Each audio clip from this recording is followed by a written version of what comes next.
नमस्कार, मैं रफी और आप देख रहे हैं डीएनएन इंडिया।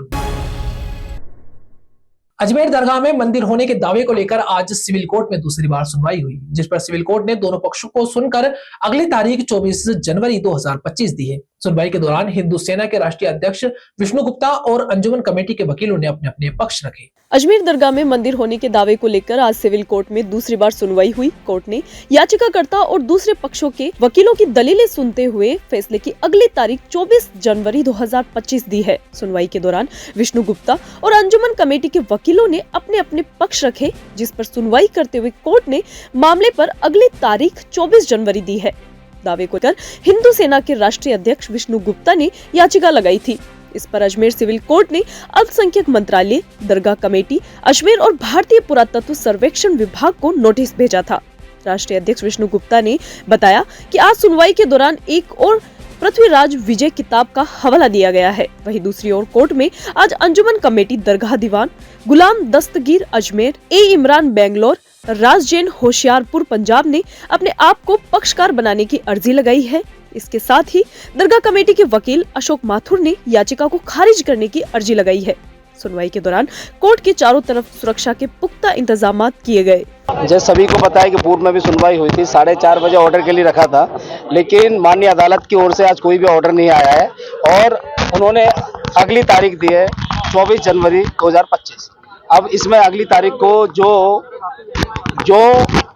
मांगे हमारी बाकी रह गई थी वो हम 24 तारीख जो 1 जनवरी 2025 को हम मांग अपनी दोबारा वो दोहराएंगे। और अभी जो सभी पार्टियों के जिनके भी इंटरवेंशन के लिए जो लोग आए उनके इंटरवेंशन मानी जज साहब ने रिकॉर्ड पे ले ली। कुछ जवाब हमें देने हैं, कुछ जवाब उन लोगों को देने हैं जो डॉक्यूमेंट का आदान प्रदान है वो उसके लिए 7 दिन का समय दिया गया। दोनों पार्टियों को 7 दिन का समय दिया जाएगा। उसके बाद आगे की प्रक्रिया जो भी चालू होगी उसकी वो 24 जनवरी 2025 को दोबारा से इसकी तारीख है। तारीख पे जो बहस आज हुई थी माननीय अदालत में वही बहस उस समय होगी। हमने एएसआई सर्वे की वहाँ मांग उठाई थी, आज उस पर भी कोई ऑर्डर नहीं आया है। अब 24 जनवरी को जो भी जवाब देने हैं हमें उससे पहले हम जवाब फाइल कर देंगे। और जो दूसरी पार्टी को जो जो विपक्षी पार्टी है, मुस्लिम पक्ष है, एएसआई डिपार्टमेंट है और आर्कियोलॉजी सर्वे और दरगाह कमेटी और अल्पसंख्यक मंत्रालय, उनकी ओर से कुछ रिप्लाई हमें देना है और कुछ उनकी रिप्लाई का जवाब हमें देना है, वो हम दे देंगे। जैसे कि आज सर्वे की एप्लीकेशन पर आज भी मांग हुई, माननीय अदालत ने कहा कि 4:30 बजे ऑर्डर आएगा, तो अभी 4:30 बजे कोई ऑर्डर नहीं आया है। अब अगली तारीख उसमें 24 जनवरी 2025 है। देखिए, माननीय न्यायालय के समक्ष आज आर्ग्यूमेंट हुए थे, तमाम लोगों ने अपनी अपनी बातें रखी है, तमाम पक्षों ने अपनी अपनी बात रखी है, समझ पक्ष ने। और जितने 110 के प्रार्थना पत्र प्रस्तुत हुए थे, 7/11 का प्रार्थना पत्र दरगाह कमेटी की तरफ से प्रस्तुत हुआ था और वादी की तरफ से कुछ प्रार्थना पत्र प्रस्तुत हुए थे, सब पे जवाब हेतु 24/1 को न्यायालय ने दोबारा सुनवाई हेतु निहित किया और उनके जवाब के लिए रखा। जवाब हो गया, कोई ऐसी टिप्पणी नहीं, कोई फर्दर ऑर्डर देखिए कहाँ है। देखिए, ऐसा है 24 जनवरी दी है, अभी उन्होंने सबकी अर्जियों को एंटरटेन किया है और उसका जो भी आउटकम आगा वो 24 तारीख को आगा, ठीक है ना। 24 जनवरी हमारी तरफ से 110 की अर्जी लगा दी गई है और दरगाह कमेटी की तरफ से 711 के कोर्ट को एंटरटेन नहीं कर सकता उस केस को। आज न्यायालय के समक्ष दरगाह वाले संदर्भ के अंदर आज पेशी थी। आज पेशी जो पूर्व के अंदर 3 पार्टियां जो दरगाह कमेटी, अल्पसंख्यक डिपार्टमेंट और एएसआई को नोटिस जारी हुए थे, उन नोटिस के ऊपर आज तीनों पार्टियां उसके ऊपर आई और उन्होंने अपनी अपनी तरफ से प्रार्थना पत्र प्रस्तुत किए, जिसमें दरगाह कमेटी की तरफ से एक सीपीसी की 7/11 के तहत दावा खारिज करने हेतु प्रार्थना पत्र प्रस्तुत किया गया और 5 अन्य लोग आए जिन्होंने 110 में इसके अंदर पार्टी बनने के लिए प्रार्थना पत्र प्रस्तुत किए। माननीय न्यायालय ने सभी प्रार्थना पत्र को रिकॉर्ड पे लिया। रिकॉर्ड पे लेने के बाद में जो 110 के अंदर आए थे सीपीसी के, उसके अंदर उनसे इस चीज पर उनकी क्या है उस पर पूछा। उसके बाद में 7/11 के ऊपर हुआ।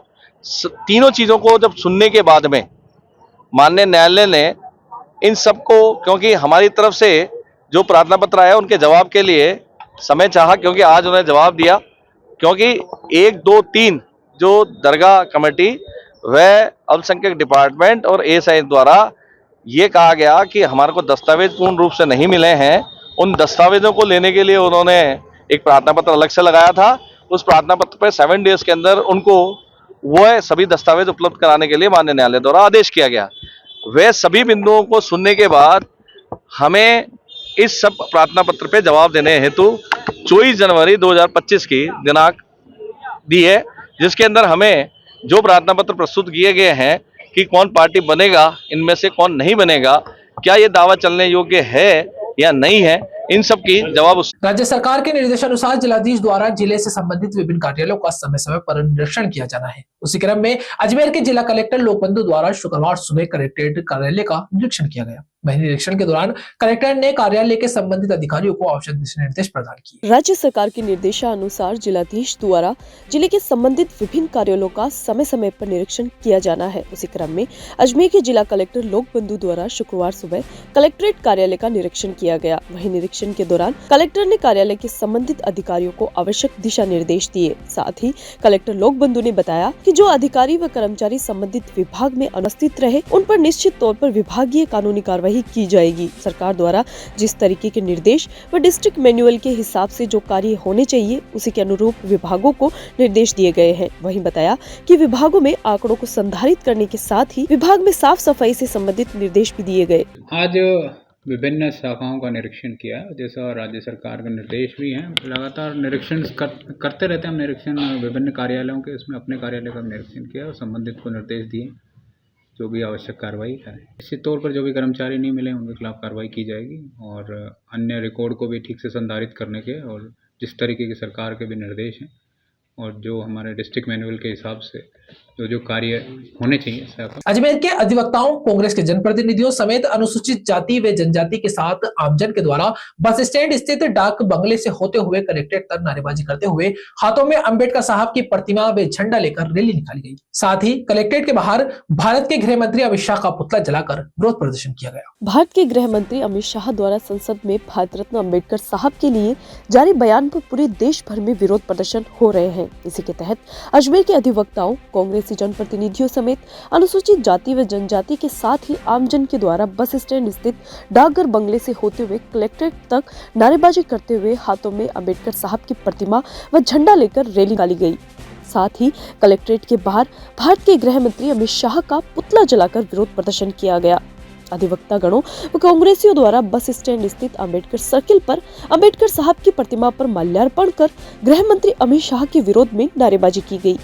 अजमेर नगर निगम नेता प्रतिपक्ष द्रौपदी कोहली ने बताया कि भारतीय गृह मंत्री द्वारा इस तरह की बयानबाजी अंबेडकर साहब के लिए करना बेहद ही निंदनीय है। बार एसोसिएशन के पूर्व सचिव जितेंद्र खेतावत ने कहा कि भारत रत्न अंबेडकर साहब के खिलाफ गृह मंत्री अमित शाह द्वारा दिया गया बयान गलत है। भारत रत्न अंबेडकर साहब के व्यक्तित्व पर लांछन लगाना गलत है।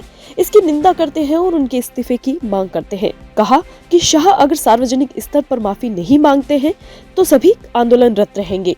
अधिवक्ताओं ने कहा कि अगर अंबेडकर जी नहीं होते तो समानता का अधिकार भारत में किसी को नहीं मिलता, आरक्षण नहीं प्राप्त होता। बीजेपी संविधान को खत्म करने पे तुली हुई है। जब तक शाह माफी नहीं मांगेंगे तब तक प्रदर्शन जारी रहेगा। आज जो संसद में तड़ीपार हमारे गृह मंत्री जो है एक संवैधानिक पोस्ट है और जो संविधान के द्वारा मिली हुई है और वही संविधान का अपमान कर रहे हैं और इसी तरह से देश के संविधान का अपमान करने वालों का हम नहीं सहेंगे। अमित शाह जो गृह मंत्री हैं उन्होंने बाबा साहब अम्बेडकर के ऊपर बाबा साहब हमारे भगवान है। बाबा साहब इस देश के शिल्पकार है, इस देश का संविधान रचा है। बाबा साहब ने इस देश की आधी महिलाओं को अधिकार दिया है, समान अधिकार दिया है। और अगर ये तड़ीपार जो सर्वोच्च न्यायालय से तड़ीपार है अमित शाह, और अगर ये बाबा साहब का संसद में बैठ करके आलोचना करता है तो इसको माफ नहीं किया जाएगा। इसको हर सूरत में अपने पद से त्याग पत्र देना होगा। माहौल है, भारतीय जनता पार्टी के नेता संविधान को खतरे में डालना चाहते हैं, संविधान को बेचना चाहते हैं। वो लोग, उनके नेता आज अंबेडकर साहब के लिए इतने गलत बयानबाजी कर रहे हैं, पूरे देश में इसका रोष है। जो लोग संसद में बैठ करके बयान दे रहे हैं, ये बाबा साहब भीमराव अम्बेडकर की देने के वो संसद में बैठे हैं, और ऐसे बयानों की हम निंदा करते पूरे देश में इसकी पूरी पुरजोर विरोध हो रहा है। और अगर अमित शाह ने तुरंत प्रभाव से जल्दी माफी नहीं मांगी तो ये आंदोलन पूरे भारत में बहुत तेजी से जाता रहेगा, जिसकी पूरी जिम्मेदारी भारतीय जनता पार्टी और उनके नेताओं की होगी। आज ये आंदोलन किनकी ओर से किया जा रहा है? ये आंदोलन पूरे अम्बेडकर मंच के द्वारा किया जा रहा है, और सारे अधिकारी और सारे लोग, सारे नेता, सारे मंच के एक मंच की कदम पर अजमेर के शास्त्री नगर स्थित सब डिवीजन कार्यालय में टाटा पावर की जनसुनवाई का कार्यक्रम आयोजित हुआ, जिसके तहत आमजन की समस्याओं का कर्मचारियों द्वारा निस्तारण किया गया। अजमेर शहर की बिजली व्यवस्था संभाल रही टाटा पावर उपभोक्ताओं की समस्याओं के निस्तारण के लिए लगातार जन सुनवाइयों का आयोजन कर रही है। इसी के तहत अजमेर के शास्त्री नगर स्थित सब डिवीजन कार्यालय में टाटा पावर की जन सुनवाई का कार्यक्रम आयोजित हुआ, जिसके तहत आमजन की समस्याओं का कर्मचारियों द्वारा निस्तारण किया गया। चीफ कमर्शियल ने बताया कि विभाग के निर्देशानुसार अजमेर के विभिन्न डिवीजनों में लगातार टाटा पावर द्वारा जन सुनवाइयां की जा रही है, जिसके तहत शास्त्री नगर के सब डिवीजन कार्यालय में टाटा पावर की जन सुनवाई का आयोजन हुआ। ये जन सुनवाई सुबह 10 बजे से शुरू होकर दोपहर 1 बजे तक आयोजित हुई। बताया कि इस जन सुनवाई के दौरान उपभोक्ताओं द्वारा bill not receiving, name changed सहित विभिन्न समस्याएं जन सुनवाई के सामने आई थी, जहां बताया कि कुछ समस्याओं का निस्तारण उसी समय कर दिया गया तथा कुछ समस्याओं को निस्तारण के लिए उन समस्याओं को लिखा गया और संबंधित कर्मचारियों को भेज दिया गया। कर्मचारियों को आवश्यक दिशा निर्देश भी दिए गए ताकि इन समस्याओं का जल्द से जल्द निस्तारण हो सके। जन सुनवाई के दौरान ज्यादातर समस्याएं बिल नॉट रिसीविंग की आई थी, जिसके अंतर्गत लोगों को बिजली के बिल प्राप्त नहीं हुए, उनका भी निस्तारण जल्द कर दिया जाएगा। हम लोग ये मैनेजमेंट के आदेशानुसार हम लोग जो अलग अलग सब डिवीजन ऑफिस में आके जन सुनवाई कर रहे हैं, तो आज हम लोगों ने ये कंज्यूमर के लिए जन सुनवाई Shastri Nagar sub division office में रखी है। 10 बजे स्टार्ट कर दी थी, 1 बजे तक रहेगी ये जन सुनवाई। अब ये कंज्यूमर आ रहे हैं सर, अलग अलग तरह के प्रकरण आ रहे हैं, कुछ bill not receive related complaints हैं, कुछ नेम चेंज रिलेटेड कंप्लेंट्स हैं, तो इसी तरह के डिफरेंट रिलेटेड कंप्लेंट्स आ रही है। इन कंप्लेंट्स को हम लोगों ने कुछ कंप्लेंट्स तो ऑन द स्पॉट, एक आध complaint on the spot resolve कर दी है, और बाकी के कंप्लेंट हम लोगों ने नोट करके संबंधित डिपार्टमेंट को फॉरवर्ड करी है ताकि इनका जल्द से जल्द निस्तारण करें। यहाँ रुकते हैं छोटे से ब्रेक के लिए, जल्द हाजिर होंगे खबरों के नए सफर के साथ।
Excited? Holidays will be very boring for me.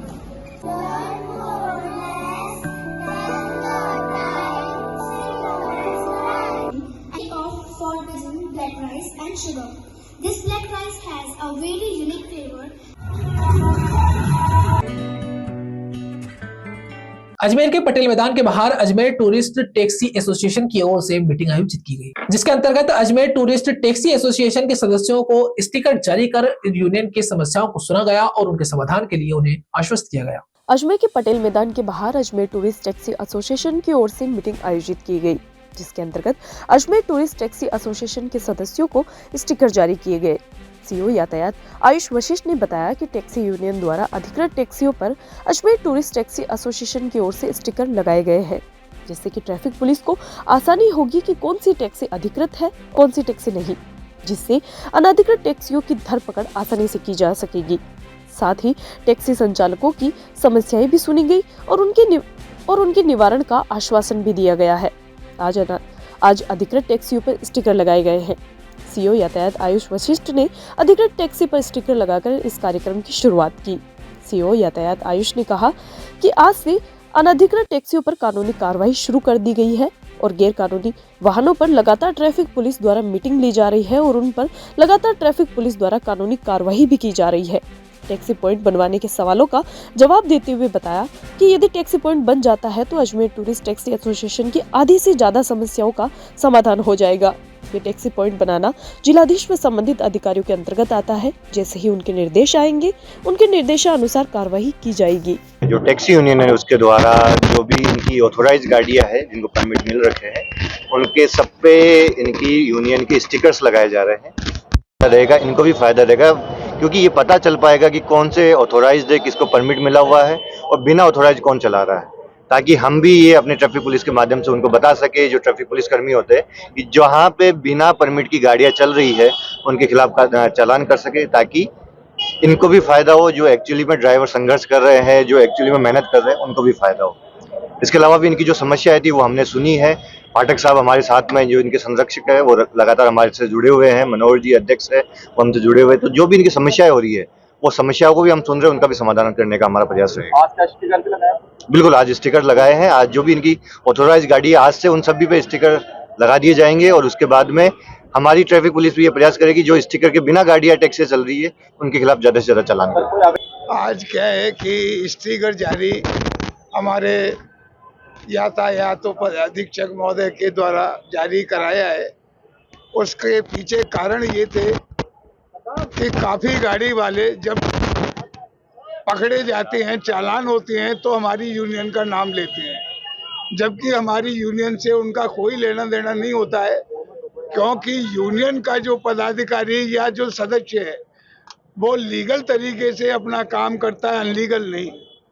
तो हम लोग, हमारी यूनियन की छवि खराब हो रही थी, इसलिए हमने निर्णय लिया हमारी जितनी भी गाड़ियां हैं सब पे हम स्टिकर जारी करेंगे, जिससे प्रशासन को भी जानकारी रहे कि ये यूनियन की गाड़ी है, ये यूनियन की नहीं है। तो इस समस्या से हमको निजात मिलेगी और हमारी छवि अच्छी। गृह मंत्री अमित शाह की बाबा साहब भीमराव अंबेडकर के लिए संसद में दिए गए टिप्पणी के खिलाफ कांग्रेस पार्टी देश भर में सड़कों पर आंदोलनरत है। आज पुष्कर में पीसीसी अध्यक्ष नसीम अख्तर के नेतृत्व में ब्लॉक कांग्रेस कमेटी के बैनर तले कांग्रेस कार्यकर्ताओं ने अंबेडकर सर्किल पर गृह मंत्री अमित शाह का पुतला फूंक कर धरना देकर उपखंड अधिकारी गौरव कुमार मित्तल को राष्ट्रपति के नाम ज्ञापन सौंपकर अमित शाह के इस्तीफे की मांग की। गृह मंत्री अमित शाह की बाबा साहब भीमराव अंबेडकर के लिए संसद में की गई टिप्पणी के खिलाफ कांग्रेस पार्टी देश भर में सड़कों पर आंदोलन कर रही है। आज पुष्कर में पीसीसी उपाध्यक्ष नसीम अख्तर के नेतृत्व में ब्लॉक कांग्रेस कमेटी के बैनर तले कांग्रेसी कार्यकर्ताओं ने अंबेडकर सर्किल पर गृह मंत्री अमित शाह का पुतला फूंककर धरना देकर उपखंड अधिकारी गौरव कुमार मित्तल को राष्ट्रपति के नाम ज्ञापन सौंपकर अमित शाह के इस्तीफे की मांग की है। पीसीसी उपाध्यक्ष नसीम अख्तर ने अमित शाह की टिप्पणी पर कड़ा एतराज जताते हुए कहा कि बाबा साहब ने देश को वो संविधान दिया है जिसने हमें संसद में जाने और बोलने का अधिकार दिया। ऐसे बाबा साहब के खिलाफ देश के गृह मंत्री ने गलत टिप्पणी की है, इसीलिए उनको अपने पद से इस्तीफा देना चाहिए। पूर्व पार्षद गोपाल तिलोनिया ने कहा कि बाबा साहब का देश में ही नहीं विदेशों में भी सम्मान है। हर जाति धर्म के लोग बाबा साहब का सम्मान करते हैं। ऐसे बाबा साहब के खिलाफ देश के गृह मंत्री की टिप्पणी निंदनीय है और असहनीय है। उन्हें अपने पद पर रहने का कोई नैतिक अधिकार नहीं है। इस दौरान कांग्रेस कमेटी के उपाध्यक्ष नसीम अख्तर, इंसाफ ब्लॉक अध्यक्ष संजय जोशी, गोपाल तिलानिया सहित अनेक कांग्रेसी कार्यकर्ता मौजूद रहे। भारत रत्न डॉक्टर भीमराव अंबेडकर साहब के बारे में जो संसद में भारत के गृह मंत्री अमित शाह द्वारा जो टिप्पणी की गई, उसका हम कांग्रेस का पूरा परिवार पुरजोर शब्दों में निंदा करता है और उनसे कहता है कि माफी मांगे देश से और अपने पद से इस्तीफा दे, क्योंकि डॉक्टर बाबा साहब भीमराव अंबेडकर जी ने वो संविधान दिया जिसमें 36 कौम और 36 वर्ग के लोगों को साथ समान अधिकार दिए, समान कर्तव्य दिए। और बाबा साहब भीमराव अंबेडकर जी ने संविधान दिया, तभी तो हम संसद में खड़े होकर बोल रहे हो। अगर बाबा साहब संविधान नहीं देते तो आप संसद कैसे पहुंचते? और संसद में जाकर बाबा साहब का अपमान करना उन्हें शोभा नहीं देता। हम सब कांग्रेस के परिवार के रूप में आज कांग्रेस पार्टी के निर्देश पर हम ब्लॉक में भी प्रदर्शन कर रहे हैं, जिलों में भी पुतला दहन किया जा रहा। हम राष्ट्रपति के नाम ज्ञापन देंगे एसडीएम साहब को कि अमित शाह अपने पद से इस्तीफा दें और देश से माफ़ी मांगे। डॉक्टर बाबा साहब भीमराव अंबेडकर, ये हम सब खड़े अपने आप को हम सब बाबा साहब भीमराव अंबेडकर हैं। अपने आप में हम संविधान का सम्मान करते हैं और संविधान का सम्मान करते रहेंगे। बाबा साहब हमेशा अमर है, अमर थे और अमर रहेंगे। आज ब्लॉक कांग्रेस कमेटी पुष्कर द्वारा 2 दिन पूर्व देश के केंद्रीय गृह मंत्री अमित शाह द्वारा अंबेडकर जी के खिलाफ जो बयान दिया गया था कि आप इतना अंबेडकर करते हो, अगर आप भगवान का नाम लेते तो आपकी 7 जन्में स्वर्ग में चल जाती। इसके विरोध में जो उन्होंने अंबेडकर जी के, भारत रत्न अंबेडकर जी के खिलाफ जो बोला, उसके विरोध में ब्लॉक कांग्रेस कमेटी द्वारा सांकेतिक धरना दिया गया एवं अंबेडकर सर्किल पर पुतला दहन किया गया। केंद्रीय गृह मंत्री अमित शाह जी का पुतला दहन किया गया एवं एसडीएम साहब को ज्ञापन दिया गया। पूरे देश में मामला चल रहा है। हमारे केंद्रीय गृह मंत्री अमित शाह जी द्वारा बाबा साहब अम्बेडकर जी के खिलाफ जो टिप्पणी करी है, उसकी हम सभी कांग्रेसजनों ने आज अम्बेडकर सर्किल पे गृह मंत्री जी का पुतला जलाया है और आज एसडीएम साहब को हम ज्ञापन देने आए हैं कि भाई आज जो सरकार में गृह मंत्री है वही मतलब बाबा साहब के प्रति जिन्होंने देश का संविधान लिखा, और देश ही नहीं अपितु पूरे विश्व में बाबा साहब को सभी मानते हैं, सभी धर्मों के लोग मानते हैं, और उनके खिलाफ जैसे टिप्पणी करना वो बेहद दुखद है और हम सभी कांग्रेसजन इसकी निंदा करते हैं। और पूरे देश में आज जगह जगह आप देख रहे हो कि भाई अमित शाह जी का पुतला दहन हो रहा है और उनकी हाई हो रही है, धरना प्रदर्शन हो रहा है। उनकी उच्च मानसिकता इसको दर्शाता है कि भाई उनकी मानसिकता कैसी है। जब बाबा साहब के प्रति उनकी ऐसी मानसिकता है तो अन्य जो पिछड़े वर्ग है, एससी वर्ग के जो लोग हैं उनके खिलाफ कैसी मानसिकता होगी उनको। और हम तो यही मांग करते हैं सरकार से उनको बर्खास्त किया जाए और अमित शाह जी को माफ़ी मांगनी चाहिए और पूरे देश से माफ़ी मांगनी चाहिए, क्योंकि ये पूरे देश का अपमान है। जिन्होंने भारत का संविधान लिखा, देश का संविधान लिखा, उनके खिलाफ उन्होंने अनलीगल गलत। रैपिड एक्शन फोर्स की A83 बटालियन के परिचय अभ्यास को लेकर पुष्कर के ब्रह्मा मंदिर स्थित मुख्य बाजार में थाना अधिकारी घनश्याम सिंह राठौड़ व RAF के जवानों के साथ मिलकर बटालियन के प्लाटून उप कमांडर राजेंद्र कुमार के नेतृत्व में बटालियन के अधीनस्थ अधिकारियों और जवानों द्वारा फ्लैग मार्च निकाला गया। रैपिड एक्शन फोर्स की A83 बटालियन के परिचय अभ्यास को लेकर पुष्कर के ब्रह्मा मंदिर सहित मुख्य बाजारों में थाना प्रभारी घनश्याम सिंह राठौड़ व RAF के जवानों के साथ मिलकर बटालियन के प्लाटून उप कमांडर राजेंद्र कुमार के नेतृत्व में बटालियन के अधीनस्थ अधिकारियों और जवानों द्वारा फ्लैग मार्च निकाला गया।